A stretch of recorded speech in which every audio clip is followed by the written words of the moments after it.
sets with force and pace. And it starts with me. I got to do better at getting our guys ready to play from the start of the game, and I didn't do that.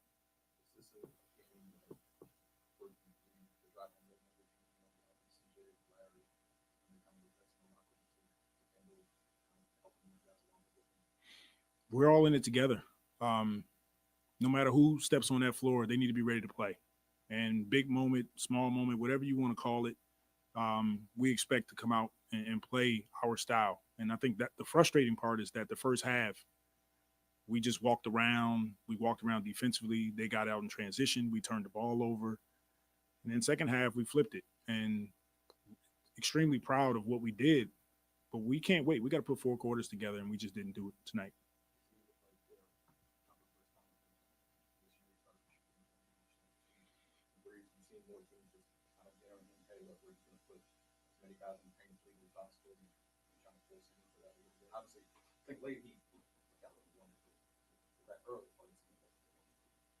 Yeah, they were packing the paint and they were just backing up to the basket. And, if it's open, take the shot. If not, drive it or swing it to a teammate. And I thought Z did a great job of adjusting. All right. Thank you, guys. For all things Pelicans, you're now tuned in to the Pelican Post Game Report. Much love to the flock. Appreciate you guys joining us for a late installment of the Pelican Post Game Report. I'm Big Q. Chiming on this episode, DC is in the island, sleep somewhere. So shout out to the fam. Appreciate y'all being in the stream. Let's get on into it. Pelicans, man. They fall short, man. They lose in overtime 120 to 117 to the Lakers. And listen, the Pelicans, like Coach Willie said early on, they were definitely lackadaisical early on.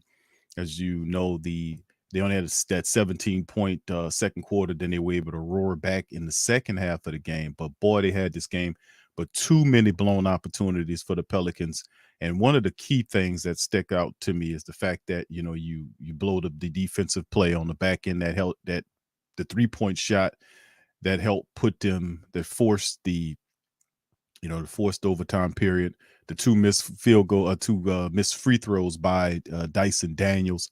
That comes to mind. So the Pelicans, young team, have to work through these things, man, and gave the Lakers way too many opportunities in this game, man. Way too many opportunities. A lot of sorry defensive play by the Pelicans, too. But anyway, let's get into this one.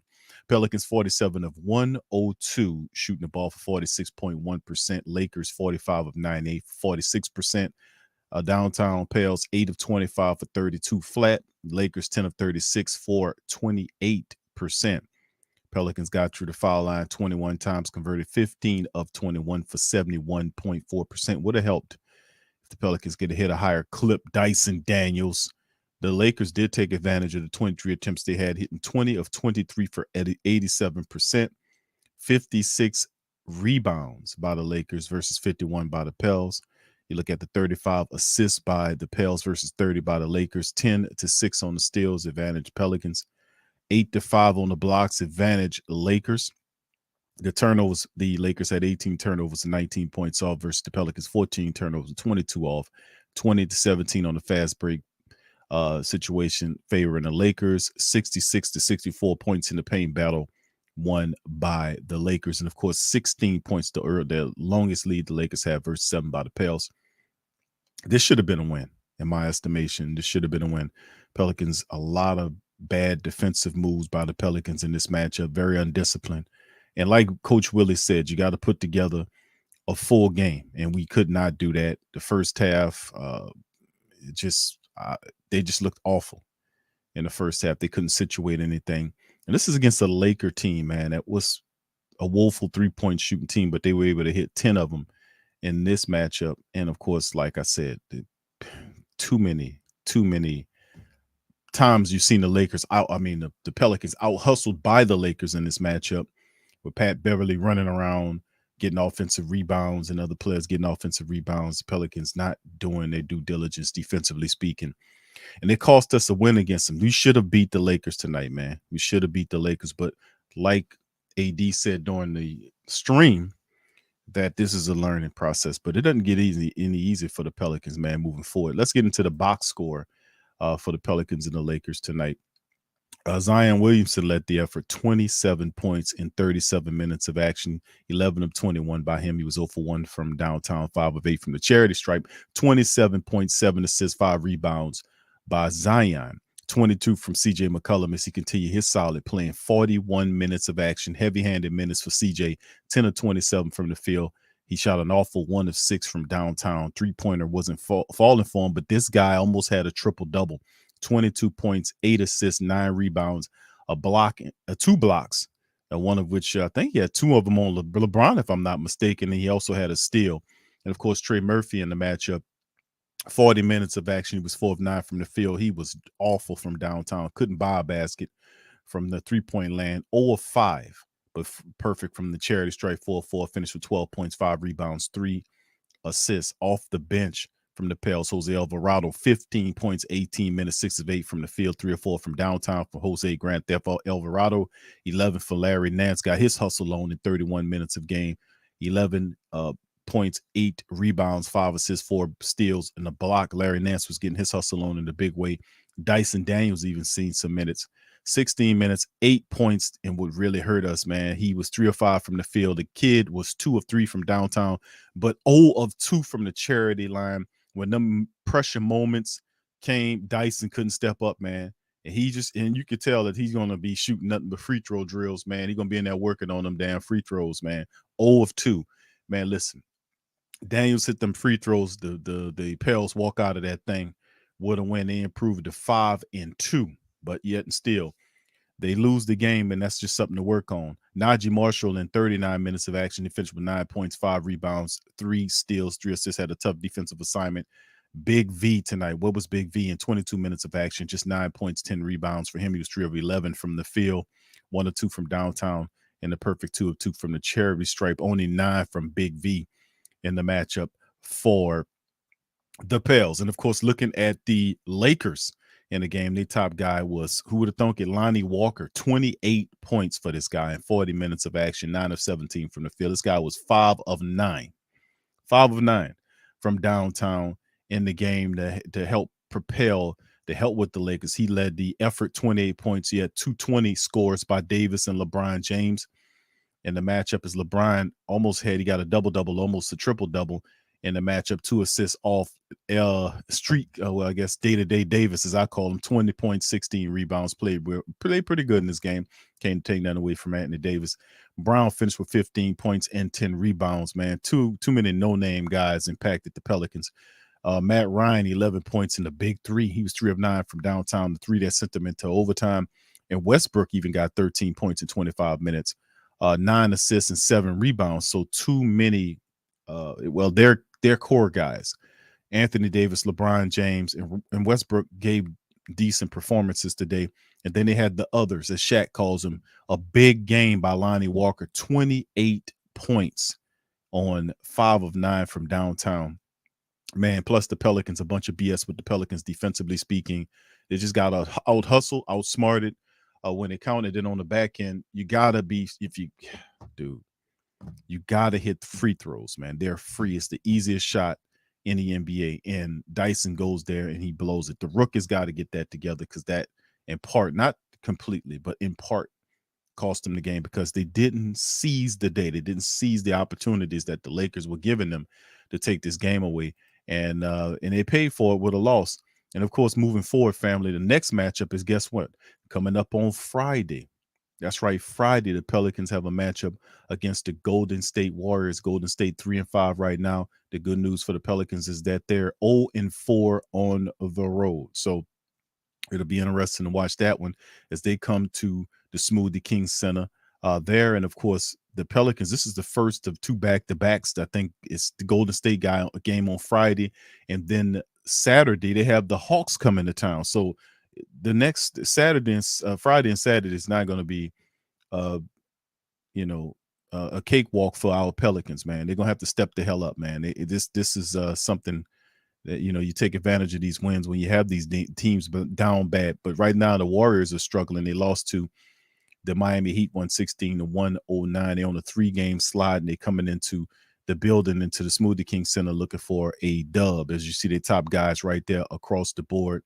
Steph Curry, according to the statistics, 30, 7.5 on the rebounds and 6.5 on the assists. CJ McCollum 20.5 on the score. Big V 10.5 the rebound, and McCollum leading the team in assists 7.2 on 34.2 minutes. Couple of injuries right there for Golden State: Iguodala and DiVincenzo, and of course Herb Jones hyperextended too. Can't wait to get all of our guys back, man. My goodness, man. Can't wait to get all of our guys back, man. But anyway, the Pelicans they're going to have an interesting Friday to happen as they lose, and that kind of slides them down into a two-way tie with Dallas for the third spot now after the loss. So, hopefully, I was kind of hoping the Pelicans build up a little leeway between the wins and losses, kind of get a little distance between the two. But we have a very difficult matchup coming up against Golden State, even though they're 3-5 right now. That means nothing. This team can catch fire and win 7-8 games in a row. And as long as they got some of their key people, they're going to be a dangerous team, man. Let's take a look at these guys, man, right quick at their depth chart for the Golden State Warriors. It's Steph Curry, Klay Thompson, Wiggins, Draymond Green, and Kevin Looney. Jordan Poole off the bench. DiVincenzo, we'll know if he'll play or not. We'll see. You see Jonathan Kuminga, who's been struggling. James Wiseman's there as well, and a few others. But what's intriguing and interesting about the Golden State Warriors is that you know what time it is with Golden State. They get hot, you could be in trouble. So the Pelicans, if anything, if they're gonna get a win from G State, man, they're gonna have to really step their game up, man. They can be having some of that sloppy stuff that they had going on when they were playing up against the Lakers tonight, in which they just were allowing opportunities to slip right through their grasp, and now they're holding that L. So 4-3 right now, 1-1 at home, getting ready for the Golden State Warriors. I would throw out the records when you're talking about the Golden State Warriors.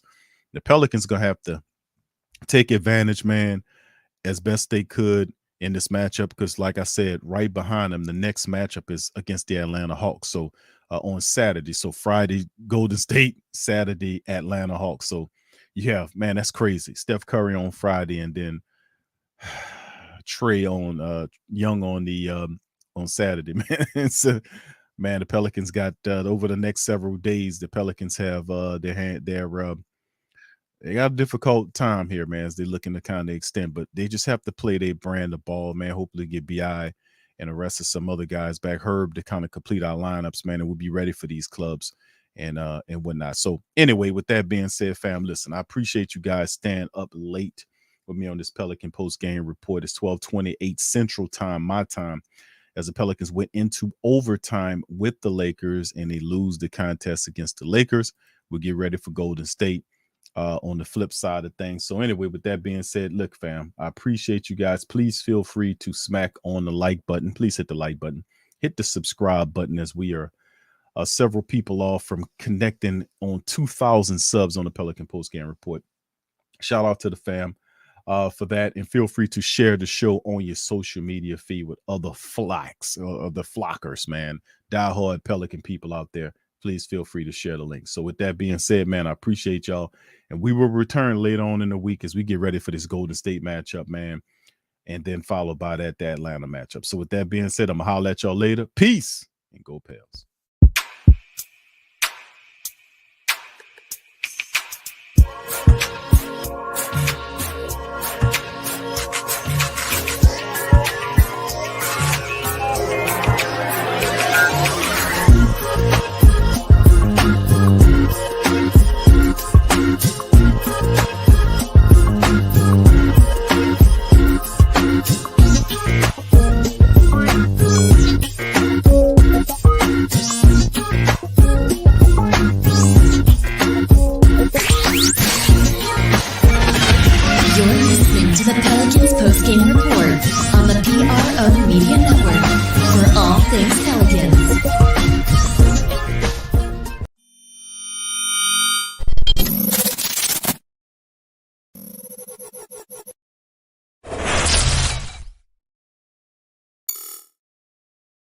Check out the Pro Shop. That's right, the Pro Shop is the platform store where you can go and buy all the latest merch to support the platform. Available at the Pro Shops, we have dozens of hundreds of products available for you and your family. Unisex tees for men and women, hoodies and sweatshirts, tank tops, kids and baby items, long sleeve tees, mugs, pillows, wall art, bath bedding, face masks, phone cases, stickers, bags, fanny packs, socks, hats, and many other items. Please feel free to check out the Pro Shops. The link is in the description section below. And remember, it helps the platform continue to grow. Check out the Pro Shop and Who That too. TheWhoThatDaily.com. That's right, TheWhoThatDaily.com. Your one-stop shop for everything New Orleans Saints, New Orleans Pelicans, LSU Tigers, and even the top flight boxing news. So if you're a Who That and you're looking for a place to stay up on your team, TheWhoThatDaily.com is your site. TheWhoThatDaily.com for the sport Who That in all of us.